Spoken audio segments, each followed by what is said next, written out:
स्वागत है education with MK Gautam में। आज की सीरीज में देखेंगे कुछ बेसिक बात और कुछ अन्य बातें जो मध्यकालीन भारत से या मध्यकालीन इतिहास से जो है सम्मिलित है। जो भी हम आज बात करेंगे वो महत्वपूर्ण सब्जेक्ट है मगध का उदय या मगध का उत्कर्ष। मगध का उदय जो है किस रूप में हुआ, किस कारण हुआ, उस बातों को हम समझेंगे और किस वंश के द्वारा जो है मगध का जो उत्कर्ष चरम उत्सव पर रहा, तो उस बातों को हम ठीक से और समझ के पढ़ेंगे। ठीक है दोस्तों, तो किसी भी सब्जेक्ट को पढ़ने के लिए कुछ अन्य बातें हम बता दें। किसी भी सब्जेक्ट को पढ़ने के लिए एक मात्र उपाय होता है कि आप देखिए, ये चीज मैं बार बार कह रहा हूं, ये चीज आपको बुक में भी मिल सकती है, ऐसा कोई बात नहीं, लेकिन इसको पढ़ाने का मेरा एक ही उद्देश्य है। उद्देश्य ये है कि मैं एक सुविचार, और ऐसे वीडियो आपको चैनल पे बहुत सारे भी मिल जाएंगे, मगर मेरा एक उद्देश्य और भी रहता है कि आपको पढ़ना ही नहीं है, पढ़ने के साथ बहुत सारे चीज है उनको करना होगा, क्योंकि जीवन में हर एक समस्या आते हैं, फिर भी उस समस्या को सामना करते हुए आगे हमको बढ़ना है। तो इसी कड़ी में हम देखेंगे कुछ आगे बातें और कुछ आगे बातें भी समझेंगे, कुछ जीवन के बारे में भी समझेंगे। तो किस तरह से जो है मगध का उत्कर्ष जो है अपने चरम उत्सव पर रहा, तो आइए हम देखते हैं कुछ बेसिक बातें। इससे पहले हमने जैन धर्म, बौद्ध धर्म को पढ़ा। बौद्ध धर्म में हमने देखा जो 16 जनपद का जो है भगवती सूत्र में, जैन धर्म में अंगुत्तर इकाई में 16 महाजनपदों का जो उल्लेख मिलता है। तो इस कड़ी में हमने देखा था महाजनपद जो वीडियो था उसमें हमने पढ़ाया हुआ था कि जो महाजनपद जो सब्जेक्ट था उसमें हमने देखा था कि 16 महाजनपद टोटल थे। इसमें से सबसे ज्यादा शक्तिशाली जो है मगध को माना गया। क्यों? क्योंकि उसको कारण को पढ़ेंगे और कुछ कारण के साथ ही कुछ वंशों को पढ़ेंगे जो इस वंश ने किस तरह से जो है मगध को उदय किया और मगध को शक्तिशाली बनाया। तो उस कड़ी में हम आज आगे बढ़ेंगे। तो चलते हैं, देखते हैं आज। तो मगध का जो है उदय 6ठी शताब्दी ईस्वी पूर्व में हुआ। जैसे कि 16 महाजनपदों का तो उदय हो ही रहा था, क्योंकि हमने बताया था कि जन के प्रधान को, जन के समूह को जनपद कहा जाता है। जनपद के आकार जो जब बड़ा होता है तो उसे महाजनपद कहा गया। क्योंकि गांव, जैसे हमने अगर एग्जांपल ले एक तरह से, तो गांव से थोड़ा बड़ा जब बाजार, बड़ा बाजार से शहर में कन्वर्ट हो जाता है, शहर से जो है जिला में कन्वर्ट। इस तरह से जन से जनपद और जनपद से महाजनपद हुआ। महाजनपद में हमने 16 संख्या को पढ़ा था। भगवती इकाई जो जैन धर्म का, उसमें 16 महाजनपदों का दिया हुआ है। और उसके बाद अंगुत्तर इकाई जो बौद्ध धर्म के है साहित्य, उसमें 16 महाजनपदों का उल्लेख मिलता है। तो इस कड़ी में 6ठी ईस्वी पूर्व में जो है मगध का जो उदय हुआ, मगध सबसे शक्तिशाली रूप में उभरा 6ठी शताब्दी में। 6ठी शताब्दी में जब मगध उभरा शक्तिशाली के रूप में, तो इसके बहुत सारे कारण थे। कारण यह थे कि इसके जो आर्थिक, भौगोलिक और राजनीति की बात करें तो वो सबसे 16 महाजनपद सबसे बेहतर थी। बेहतर की बात हम करें तो देखें कि मगध के बारे में, तो इसका जो मगध की स्थापना बृहद्रथ ने की थी। ठीक है, मगध की स्थापना बृहद्रथ ने की थी और यह वसु का पुत्र और नाथ दशरथ का पिता था।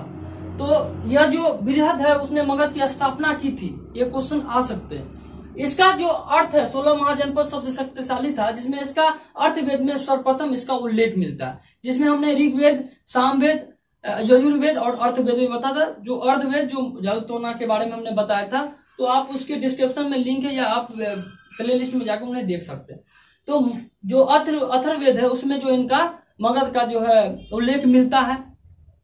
अगर बात करें इस भौगोलिक और आर्थिक राजनीति की, तो बात यह है कि आपको ये समझना नहीं है, क्योंकि यह समझना इस तरीके से है जिस तरीके से आप समझ सके। इसको आप अगर नहीं समझ में, इसको बार बार देखें, उसके बाद आपको बेहतर तरीके से समझ में आएगा। तो हम भौगोलिक आर्थिक राजनीति के बारे में बात कर रहे हैं, तो भौगोलिक का मतलब क्या है, हम बताते हैं।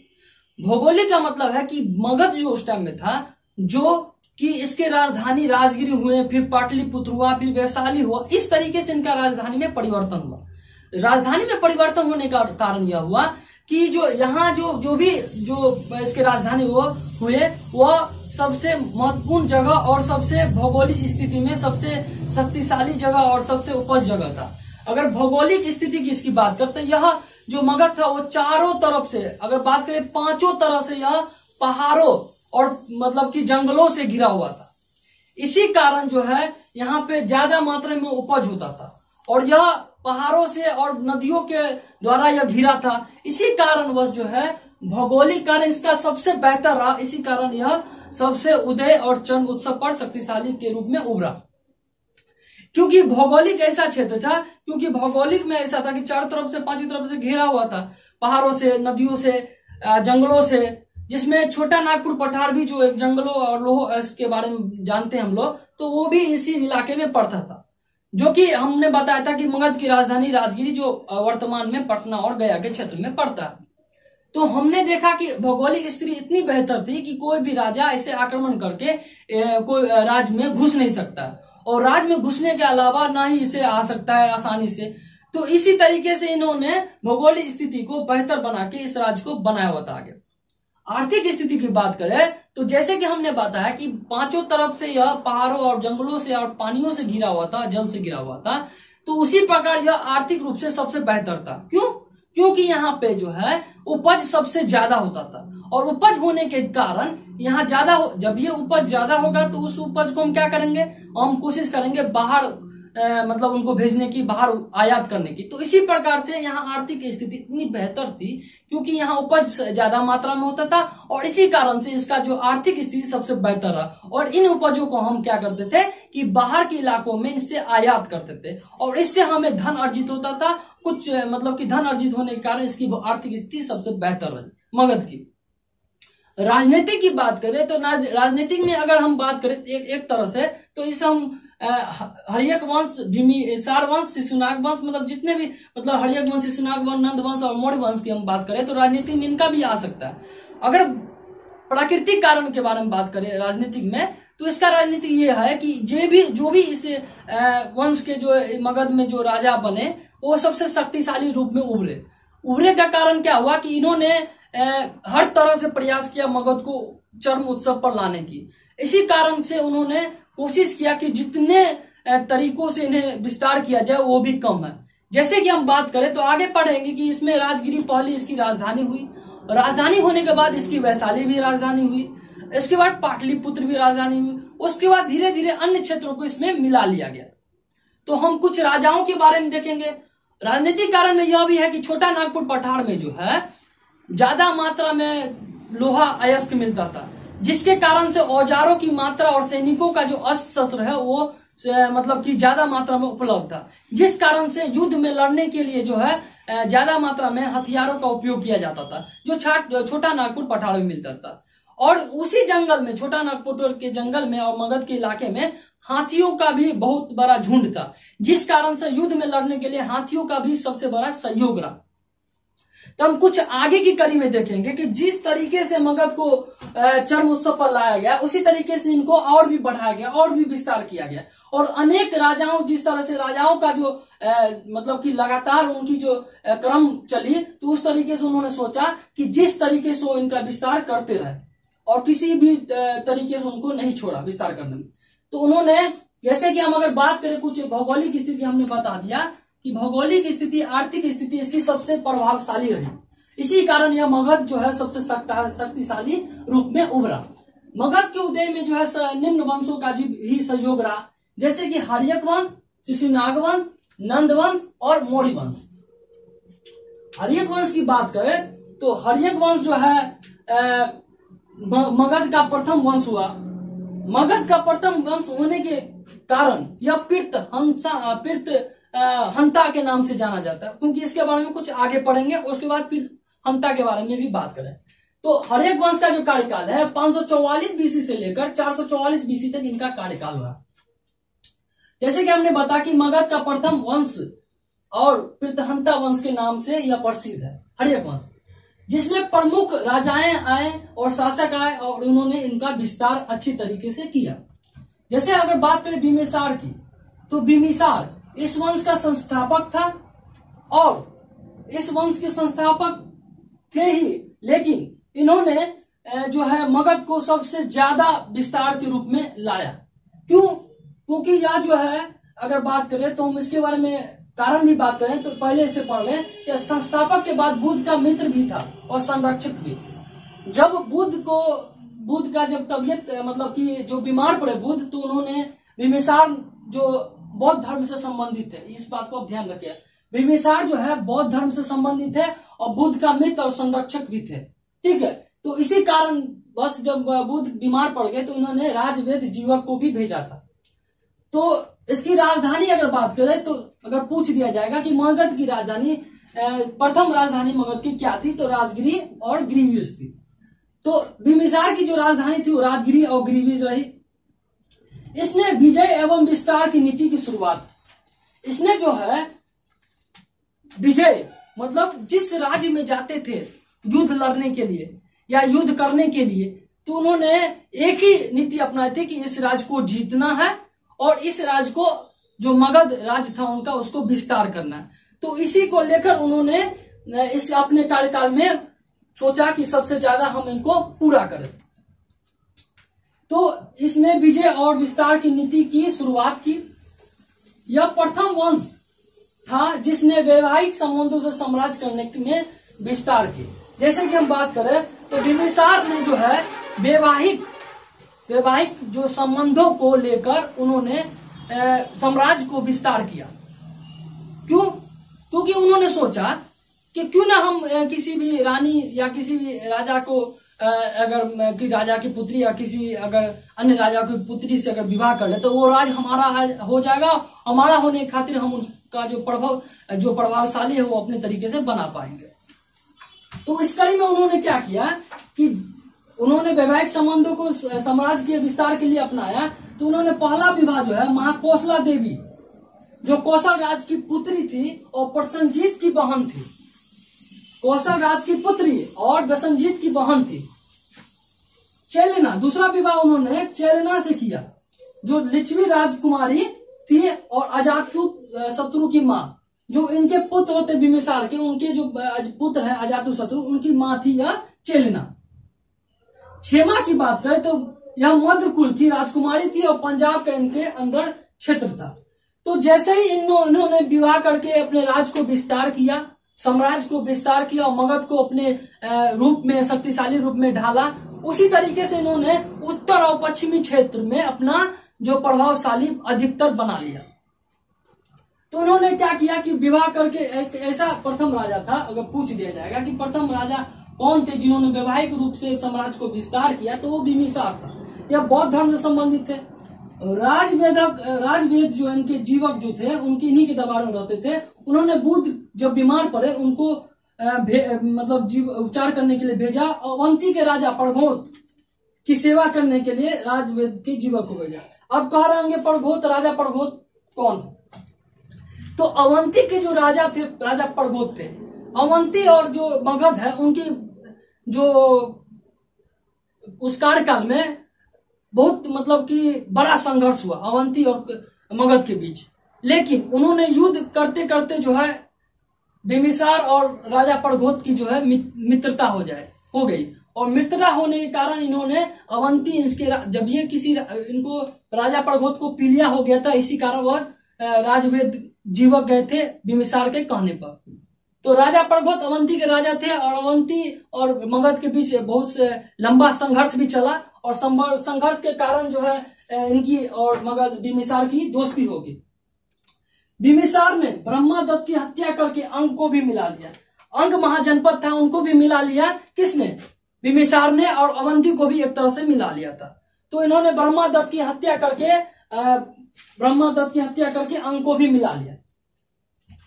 उसके बाद इनके पुत्र जो चेलेना के पुत्र थे, चेलेना जो उनकी दूसरी पत्नी थी लिच्छवी राजकुमारी, उनके जो पुत्र थे अजातु शत्रु, उन्होंने अपने पिता बिम्बिसार की हत्या करके 492 बीसी में शासन मतलब की हत्या करके शासन करना मतलब की शुरुआत की, शासन करने की शुरुआत की या शासन करने के लिए वह गद्दी पर बैठा।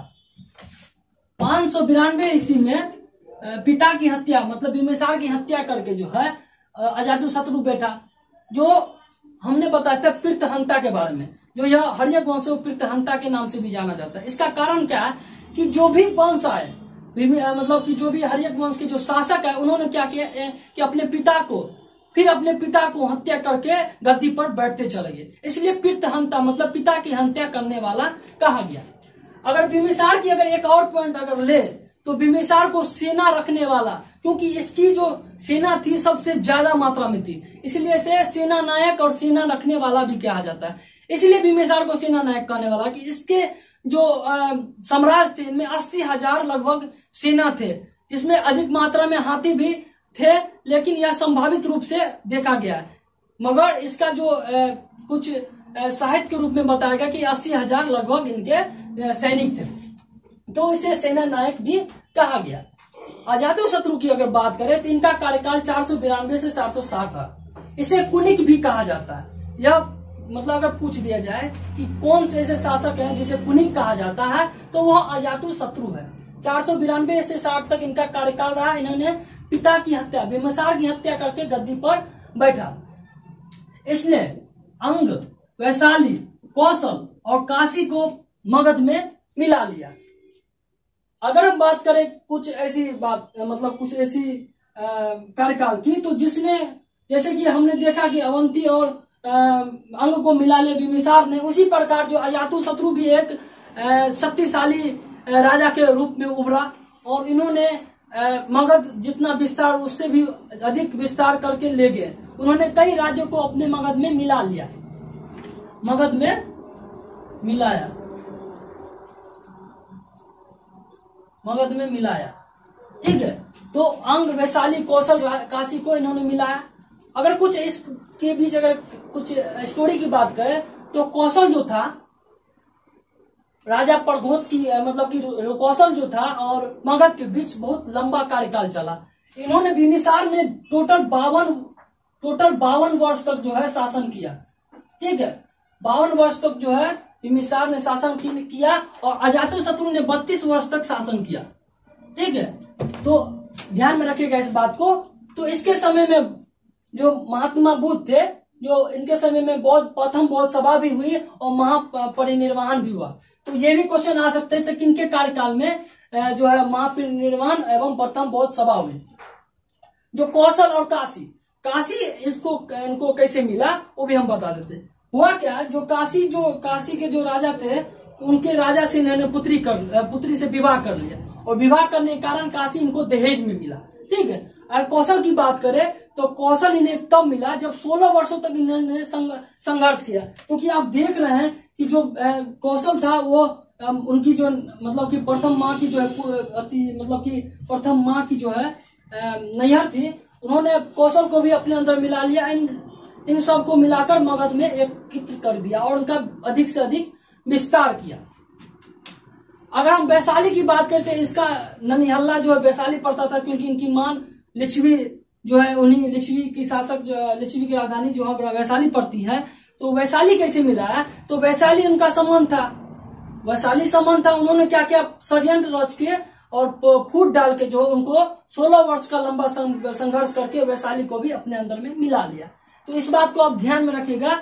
और जो इसके समय में महापरिनिर्वाण भी हुआ और प्रथम बौद्ध सभा भी हुई।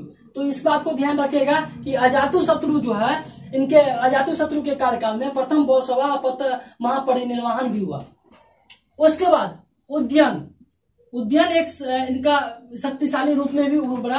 अगर बात करें तो यह पिता की हत्या करके, मतलब अजातशत्रु का ये पुत्र था, उन्होंने जो उद्यन था उन्होंने पिता की हत्या करके मतलब अजातशत्रु की हत्या करके यह गद्दी पर बैठा। इन्होंने गंगा, गंडक, सोन के संगम पर पाटलिपुत्र नगर की स्थापना की। अगर क्वेश्चन आए कि पाटलिपुत्र की स्थापना किसने की, तो वह उद्यन ने की, या उद्यन ने की। ठीक है, यह 460 से 444 बीसी तक इनका कार्यकाल रहा। ठीक है, और तो इन्होंने गंगा, गंडक और सोन के संगम पर पाटलिपुत्र नगर बसाया और इनकी राजधानी भी पाटलिपुत्र ही थी। तो कौन ऐसे शासक थे जिनकी राजधानी पाटलिपुत्र थी, तो वह उद्यन था। इसके अंतिम शासक, हर्यक वंश का अंतिम शासक नागदशक था। तो नागदशक अंतिम शासक था हर्यक वंश का, इस बात को भी आप ध्यान में रखिएगा।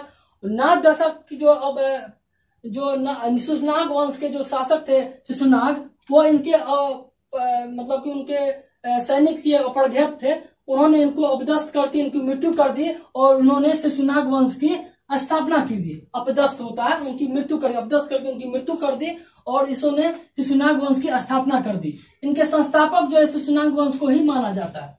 ठीक है, इन्होंने राजधानी वैशाली को अपना राजधानी बनाया और मगध को भी मिला लिया। इन्होंने अवंती को भी मिला लिया। उस टाइम में कुछ क्षेत्र अवंती के मिले हुए थे क्योंकि उनकी दोस्ती हुई थी। उन्होंने अवंती को ज्यादा अपने अंदर में नहीं लिया था, मगध के अंदर में, लेकिन शिशुनाग ने मगध को पूरी तरह मगध में पूरी तरह से अवंती को मिला लिया। ठीक है, और मगध को भी मतलब कि मगध को मिला लिया और शिशुनाग वंश जो है इनके शिशुनाग वंश के संस्थापक हुए। उन्होंने वैशाली को राजधानी बनाया। तो ये राजधानी से भी क्वेश्चन आ सकते हैं कि किस शासक ने वैशाली को राजधानी बनाया, तो शिशुनाग ने वैशाली को राजधानी बनाया। उसके बाद एक प्रमुख शासक आता है कालाशोक। इन्होंने राजधानी को मतलब पाटलिपुत्र जो था, उज्जैन ने पाटलिपुत्र की स्थापना की थी और उन्होंने पाटलिपुत्र को जो है अपना राजधानी बनाया। उसको जब कालाशोक आया जो भी शिशुनाग वंश का था, उन्होंने पुनः पाटलिपुत्र को अपना राजधानी बनाया। इनके कार्यकाल में द्वितीय बौद्ध सभा हुई। इनके कार्यकाल में, कालाशोक के कार्यकाल में द्वितीय बौद्ध सभा हुई। इन बात को आप ध्यान में रखिएगा क्योंकि ये भी क्वेश्चन आ सकते हैं कि द्वितीय जो बौद्ध सभा हो किनके कार्यकाल में हुआ, तो कालाशोक के कार्यकाल में हुआ और प्रथम बौद्ध सभा अजातशत्रु के कार्यकाल में हुआ। इनके अंतिम शासक की अगर बात करें तो नंदीवर्धन था। इनके अंतिम शासक नंदीवर्धन थे। नंदीवर्धन की हत्या करके नंद वंश की स्थापना महापद नंदन करते हैं। ठीक है, तो इनका कार्यकाल 344 से 332 बीसी तक रहा, ईसा पूर्व तक था। नंद वंश के संस्थापक जो है महापद नंदन को माना जाता है। इससे एकारट की उपाधि धारण की। वह प्रथम शासक था। अगर पूछ दिया जाए कि एकारट की उपाधि किसने धारण की थी, वो महापद नंदन ने। और कौन से ऐसे शासक थे, कौन से ऐसे प्रथम शासक थे जिसने एकारट की उपाधि धारण की थी, वह महापद नंदन था। महापद नंद था। इसने कलिंग पर विजय किया और विजय करने के बाद इनको जीत लिया और वहां से जैन धर्म की जीन की मूर्ति उठाकर ले आए। ठीक है, तो इन्होंने महापद्मनंद ने जो है जीन की मूर्ति उठाकर लाया जो जैन धर्म से संबंधित था। ठीक है, अगर हम बात करें इसके जो दूसरे घनानंद जो दूसरे शासक थे, उन्होंने इस वंश का जो अंतिम शासक माना गया। जो घनानंद इस वंश का अंतिम शासक था, यह सिकंदर का समकालीन था। क्वेश्चन ये भी आ सकते हैं कि सिकंदर का जो समकालीन किस वंश का राजा था, तो वह नंद वंश का राजा था। और कौन से राजा थे, तो घनानंद या शासक या राजा, कोई फर्क नहीं पड़ता है, बात बराबर है क्योंकि इनके राजा भी माने जा सकते हैं और शासक भी। तो इस वंश के जो सिकंदर के समकालीन घनानंद था। और जो घनानंद की जो चंद्रगुप्त से संघर्ष चलता है और संघर्ष चलने के बाद चंद्रगुप्त उन्हें पराजित कर लेते हैं और चाणक्य के द्वारा, चाणक्य के षड्यंत्र के द्वारा, मतलब चाणक्य के सहयोग के द्वारा चंद्रगुप्त मौर्य ने घनानंद को पराजित किया और मौर्य वंश की नींव रखी। ठीक है, तो मौर्य वंश की नींव जो है चंद्रगुप्त मौर्य ने रखा और घनानंद को पराजित करके। तो अंतिम शासक जो है घनानंद है। ठीक है, तो आपको यह बेहतर तरीके से समझ में आया होगा। ठीक है, तो जो भी मैं बताता हूं वो मैं थोड़ा स्टोरी बेस पे बताता हूं क्योंकि यह अच्छे से समझ में आए। क्योंकि ये वीडियो तो बहुत सारे मिल जाते हैं लेकिन कुछ बेहतर समझाने के लिए कोई अलग अलग या कुछ विशेष ही होते हैं। ठीक है, तो इन बात को आप ध्यान रखिएगा। अगर इससे कोई भी प्रॉब्लम होता है तो आप कमेंट करके हमसे पूछ सकते हैं, या नहीं तो आप हमें टेलीग्राम पे फॉलो कर सकते हैं, या नहीं तो इंस्टाग्राम पे आप फॉलो कर सकते हैं। तो इस बात को आप ध्यान में रखिएगा क्योंकि आपको इसको किताब से भी पढ़ना है और जो भी वीडियो मैं बना रहा हूँ उसमें भी आपको देखना है। उसके बाद इसका नोट बना के ऑब्जेक्टिव क्वेश्चन किसी बुक से आपको बना के देखना है, क्योंकि जब आप ऑब्जेक्टिव क्वेश्चन बनाएंगे तो आपको मतलब कि पूरी तरह से पता चल जाएगी कि हमने समझ में आया कि नहीं समझ में आया। तो इस बात को आप ध्यान रखिएगा। दूसरी बात, पढ़ते समय माइंड को एकत्रित कीजिए और लक्ष्य को निर्धारित करने में लगाइए, क्योंकि अभी ऐसा समय चल रहा है कि बार बार लक्ष्य से भटकने का समय है। ठीक है, तो लक्ष्य मत भटकिए और लगातार अपने निरंतर प्रयास में लगे रहिए। ठीक है, तो मिलते हैं अगले सीरीज में। इसके लिए गुड बाय, जय हिंद, जय भारत।